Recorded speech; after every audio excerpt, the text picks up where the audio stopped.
What's up, everyone? It's your boy Radd89 here, bringing you another Radd movie review. Today, we're going to be talking about Guillermo del Toro's Frankenstein, which is currently streaming on Netflix. I waited for it to stream on Netflix. There were no theaters that were really close to me that were playing it, but it did get a limited theater run. But I did stream this on Netflix, and today you're going to hear my positives, the negatives, and the rating, and then I'm going to send you all home. So let's do this. Roll it.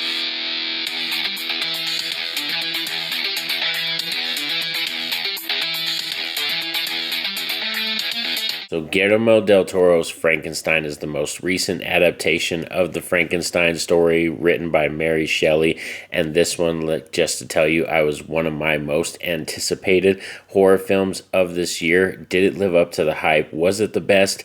No, it wasn't one of the best horror films this year. Like, there are a few that I would put above this one, but I had that in my eye going into it in terms of expectations going into this movie. I had that in my vision. Like, I was like, oh, this possibly could be the best horror film of the year, but to be honest, like I said, it wasn't. But there were some really great positives. This wasn't a totally, negative film or anything like that. I do have positives for this film, but it did leave me with some, wanting a little bit more from it. But in terms of positives, let's get right into that, as I think Oscar Isaac does a great job. Mia Goth does a fantastic job, and even Jacob Elordi, I think that's how you say his last name, the main cast members, I think they do great. Everybody is captivating as a character, and I think delivering their lines and just how they are on screen. Even Christoph Waltz does a fantastic job, so I have no complaints in terms of the acting area. And in terms of when it comes to the actual set design and being on set, because a lot of these places were on set locations and everything, and the production design, I think they went for it. You could definitely tell there's money put into this film, and Guillermo del Toro is one of those directors that has a style very similar to Tim Burton. Like, when you watch a Tim Burton film or you watch a del Toro film, you could easily tell it's their film, and that's the same thing with this Frankenstein tale. Some other really great positives is I do love the colors in this film. It's bright, it's vibrant, and this is one of those films that has a gothic feel to it, but it's kind of the opposite of when it comes to Nosferatu, which is the most recent one we got by Robert Eggers, where that's more black and white, kind of dreary, like shot on 35 millimeter, just the way that feels. That's a different kind of gothic. This is more like Technicolor kind of Hammer type film, the way that they film it, the way that the colors are and everything. And even Oscar Isaac, his performance is very over the top for Victor Frankenstein, so I think that fits like kind of the Hammer type film era of Frankenstein and everything. And in terms of Jacob Elordi as the monster, I think he does a great job in terms of the performance, delivering his lines and the way that he looks and everything, and the mannerisms. You could definitely tell as an actor, he created this character in his head and came up with an idea of how the mannerisms were supposed to be and the lines and everything. So I think, like I said, acting and performances, amazing. I like the fact that this film is actually gory too as well. They have a lot of sequences in this film where they, spare no expense, where they go for the gore. There's, scenes where Victor Frankenstein is cutting up bodies. There's scenes where we see him animate. Like, one of my favorite scenes is when he, like, kind of the first test of showing off a bunch of people in kind of one of those science rooms presenting his, findings and everything. And he reanimates a body that's kind of like a quarter of a corpse. It's just like an arm and a face, and that scene is really good. So I think the gore is fantastic, and even the score in this film, it's not an overtaking score. It's not one you're going to remember like hardcore, but it's a score that fits the film, and it very much is more whimsical and kind of a love story, and that does fit the Frankenstein story in terms of the actual origins of the story. So I think the score does a good job in terms of lifting a lot of the scenes up. Now let's get into mixed and negatives, because like I said, I do have a few problems with this film. They're not huge glaring problems, like, one of them is kind of a major problem, and let's just start off with that right away, is that I feel like this is a film that is a little bit long, and you can feel the length. And when you can feel the length in a film and it drags at a certain point, and for me, it's kind of when we get into this film's told in chapters. There's like a prelude section, and then there's a chapter one, and then like a next chapter.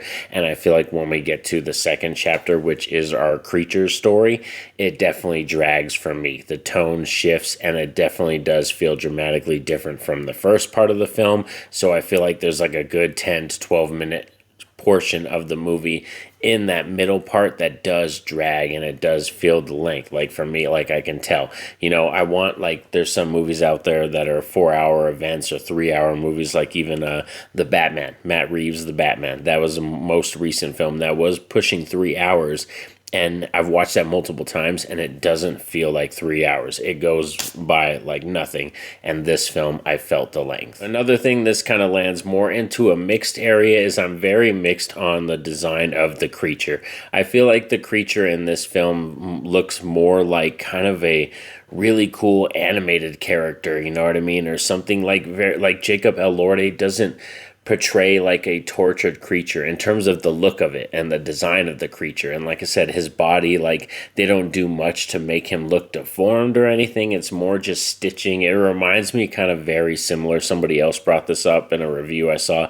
It reminds me very much of the engineers in Prometheus. That's kind of the design that they went with. And I feel like there's other versions of the Frankenstein's monster that have a more tortured look and a more disfigured look, and that fits the character more.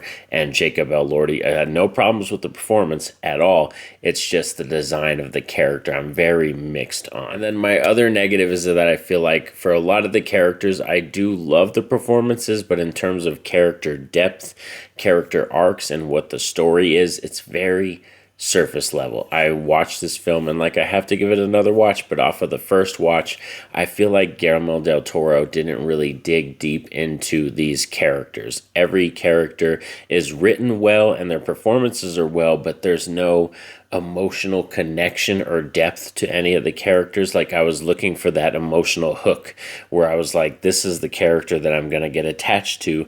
This is the one that I'm going to, empathize with or sympathize with and feel for them. And all the performances, I think they did a good job. It's just they didn't pull me in that way where I was emotionally invested in the story. But I think when we get to the third act, it does pay off, and it does have a really good third act. Like I said, after that kind of 15-minute portion in the middle where it does drag down and I feel the length, when we eventually get to the resolution and the third act and what happens at the end of the story, I was satisfied with the landing spots. So yeah, like I said, this is a film that does have a lot of high spots, a lot of really cool moments. And in terms of, creator liberties, Guillermo del Toro does take a lot of liberties with the story, but I think it's really fun to see his adaptation of the story. It's just execution-wise, they did miss the mark in some areas for me. But these are just my thoughts and my opinions on the most recent adaptation of Frankenstein. Please let me know down below in the comment section if you streamed this one, or did you go to the theaters and have that experience, and was that a lot different? Because I was also wondering, watching this film on streaming, if I saw it in theaters, maybe I would have had a more positive experience with it. Like I said, this isn't a negative review or anything like that. I do give this a positive rating. And in terms of a Radd rating for Guillermo del Toro's Frankenstein, I'm going to give it an 8 out of 10. Like I said, an 8 out of 10 is a very strong, solid rating. It's just in terms of what I did expect from it, which I don't think my expectations colored my ideas too much, or my, thoughts onto how I felt about it. But maybe they did. This was number 2. I had Predator Badlands number 1. And this one was number 2 in terms of my most anticipated of the year. But in terms of a landing spot, like I said, 8 out of 10, I think is still a very solid rating. It's just I can't get past some of the glaring negatives that I felt while I was watching this film. Please like, share, subscribe. I greatly appreciate it. That definitely helps out the channel. But most importantly, I want y'all to have a safe and happy day. Peace out.